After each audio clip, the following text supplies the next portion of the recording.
La présentation d'aujourd'hui portera sur la. Voici le plan de la présentation.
Pour déterminer les problèmes majeurs de la Côte-Nord, l'équipe a consulté le site web de la Statistique du Québec.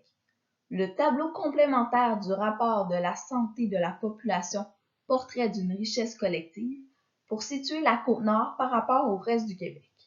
Et aussi, le site web du CIS de la Côte-Nord fut une grande source d'informations, qui contenait plusieurs enquêtes, telles que l'enquête québécoise sur la santé des jeunes du secondaire, l'enquête québécoise sur la santé de la population et l'enquête Santé Côte-Nord.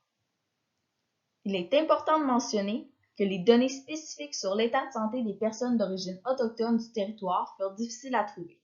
Nous avons tiré des informations de l'enquête régionale sur la santé des Premières Nations de 2015, pour laquelle il y avait une bonne représentativité des communautés Naskapi et Innu.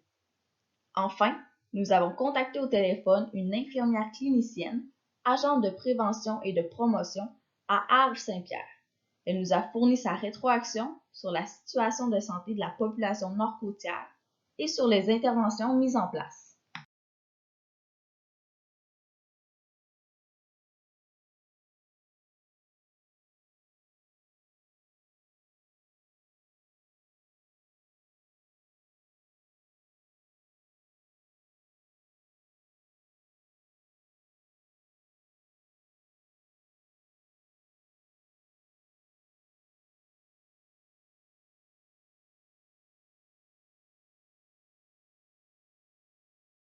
Les approches technocratiques et pragmatiques pour caractériser les différents problèmes.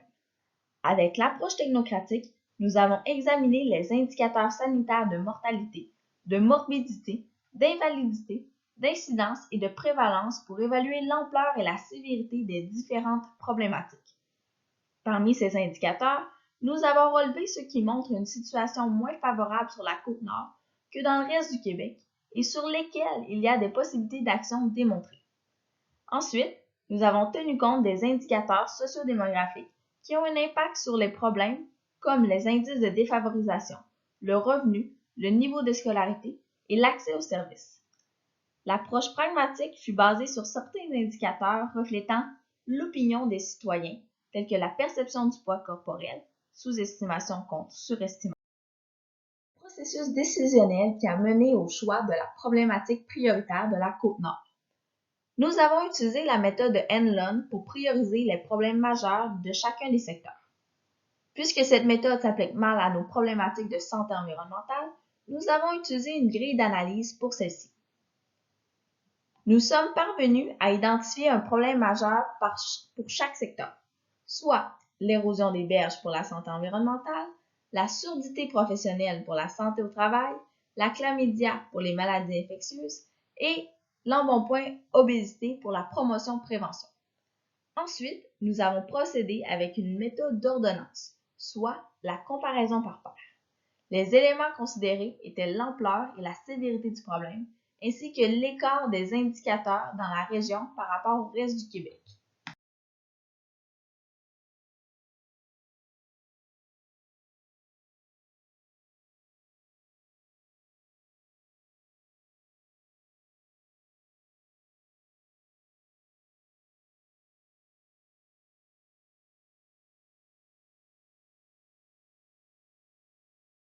processus décisionnel nous a permis de déterminer les priorités sur la Côte-Nord. Nous avons conclu que les deux problèmes de santé environnementale représentaient plutôt des priorités de recherche pour mieux comprendre le problème et identifier des solutions possibles. De plus, la mise en place d'actions contre l'érosion du littoral et les dépotoirs en milieu naturel était moins liée à la mission de l'organisation qui nous a embauchés, le CIS de la Côte-Nord.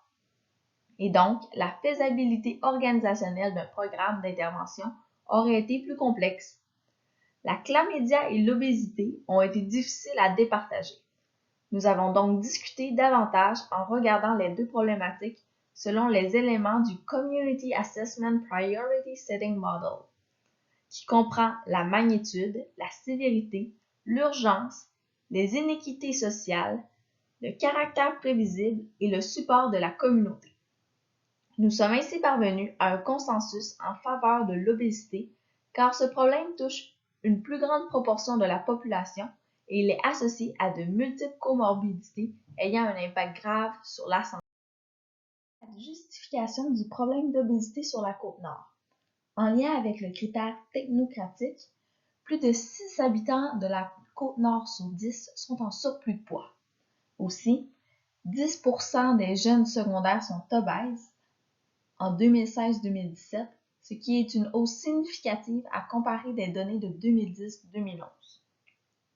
Notre étude des besoins s'est surtout basée sur les résultats nord-côtiers d'enquêtes populationnelles. L'approche par enquête a donc été une des méthodes principales utilisées pour l'analyse des priorités. Notre programmation tactique doit s'aligner avec la planification stratégique du ministère de la Santé et avec le plan d'action régional. Notre choix de problèmes de santé s'appuie sur l'axe 2 du Programme national de santé publique 2015-2025, soit adoption d'un mode de vie sain et création d'environnements sécuritaires.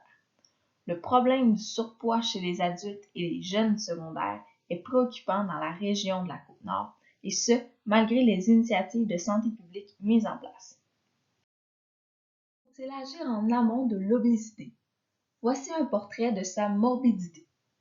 L'obésité est liée à l'accroissement de plusieurs problématiques telles que le coût de santé et les troubles musculo-squelettiques. Aussi, les maladies chroniques sont davantage présentes chez les individus obèses. Spécifiquement, le diabète s'avère presque 4 fois plus fréquent chez les personnes obèses que les individus de poids normal. Aussi, les données de l'enquête sur la santé des Nord-Côtiers de 2010 indiquent que de plus du quart, soit 28%, des personnes obèses souffrent d'hypertension, contre 14% des individus de poids normal. De plus, les problèmes coronariens sont plus fréquents. D'autre part, l'obésité est plus courante chez les gens sédentaires que chez les personnes actives.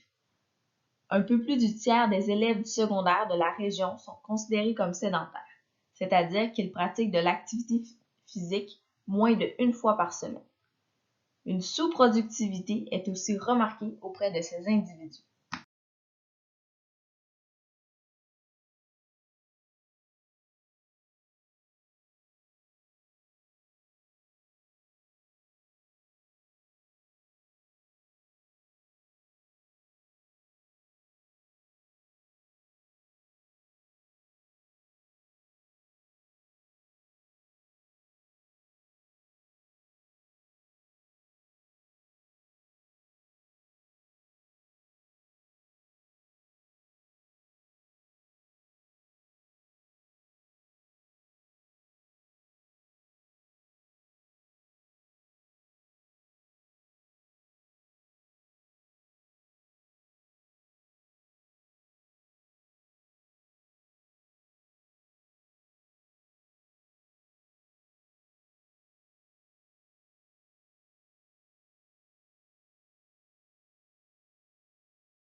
Caractéristiques du territoire nord-côtier.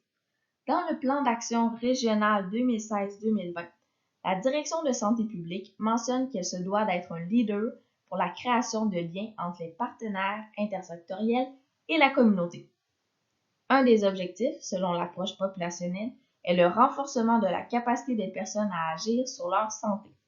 Il sera un prédicateur important dans l'adoption des saines habitudes.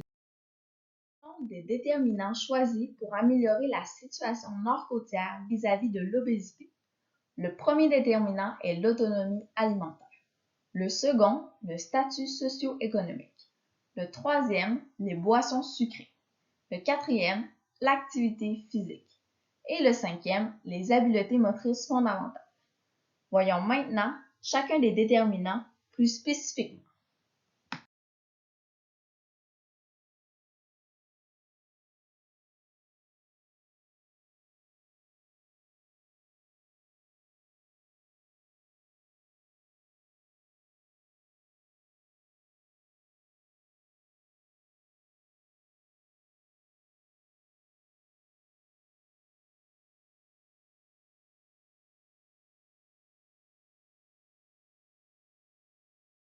Alimentaire est une prise en charge individuelle et collective visant l'accessibilité à une nourriture de qualité et à un meilleur contrôle du système alimentaire. Le coût du panier est très élevé en Côte-Nord. Certaines communautés isolées dépendent même d'un approvisionnement aérien ou maritime. C'est pourquoi un projet pilote de cuisine collective dans la base Côte-Nord sera implanté, qui inclura l'achat et la préparation de repas collectifs. Les partenaires ciblés sont la Table de santé qualité de vie de la Côte-Nord, l'équipe de nutrition du CIS, la MRC du Golfe du Saint-Laurent, les centres d'amitié autochtones présents sur le territoire, la Table bioalimentaire de la Côte-Nord. La socio-économique est ciblée en tant qu'inégalité sociale de santé liée à l'obésité. L'intervention s'inspire du système de coupons du programme HOLO et mettra le focus sur les familles et les personnes à faible revenu. Ainsi, il y aura une subvention sous forme de coupons d'épicerie valide pour l'acquisition exclusive d'aliments sains.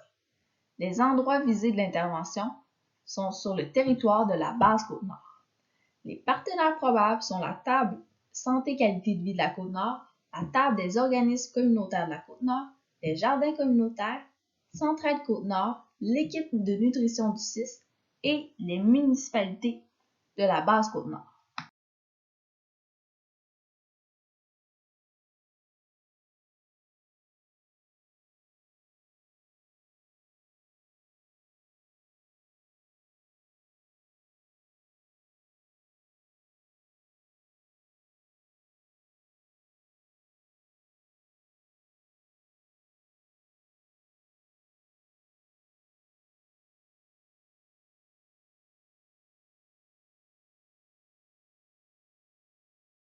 La consommation de boissons sucrées en Côte-Nord est un problème reconnu par la Direction de santé publique régionale et en lien direct avec l'obésité et autres comorbidités comme le diabète et l'hypertension.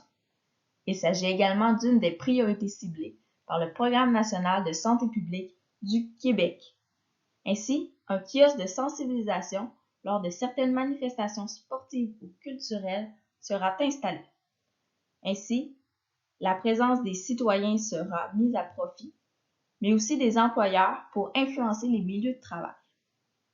Il y aura la promotion de boissons saines et des affiches d'informatives sur l'équivalent en sucre des boissons sucrées. L'endroit de l'intervention est tout d'abord l'activité physique vise à favoriser le sentiment d'accomplissement personnel à la pratique d'activité physique. Un partenariat entre écoles, familles et municipalités sera établi pour encourager le déplacement actif via le projet de Trottibus, qui est un autobus pédestre qui permet aux élèves du primaire de se rendre à pied à l'école de façon sécuritaire et encadrée. Les endroits de l'intervention sont le milieu scolaire au niveau primaire et les partenaires sont la Table de santé qualité de vie de la Côte-Nord, l'Unité régionale de loisirs et des sports de la Côte-Nord, la Société canadienne du cancer, qui est à la base de cette initiative, M361, le ministère de l'Éducation et de l'Enseignement supérieur et les parents d'élèves du primaire.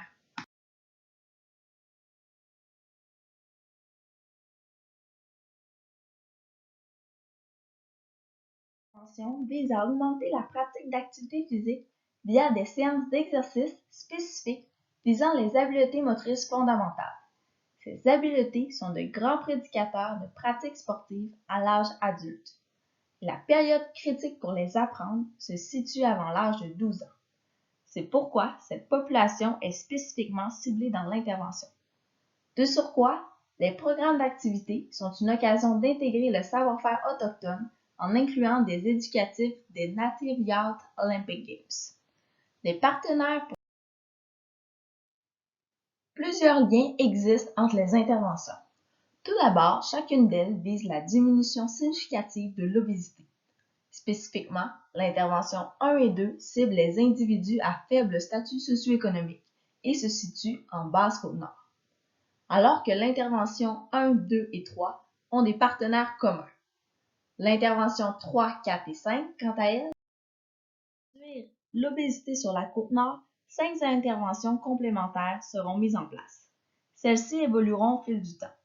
En effet, les projets pilotes